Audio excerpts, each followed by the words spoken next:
各位老友記可以用2蚊周圍去，乘搭港鐵可以去晒全港18區，例如坐屯馬線，再轉乘輕鐵可以去到濕地公園，所以鐵路一定係大家首選嘅交通工具。而家就分享一下乘車安全貼士啦。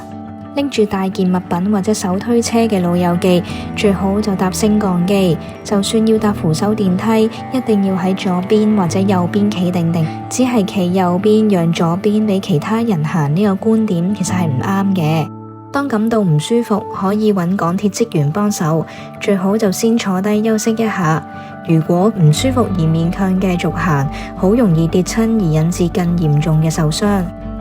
要有一個理想優質嘅樂齡生活，老友記乘車安全就係港鐵公司最關心嘅項目之一。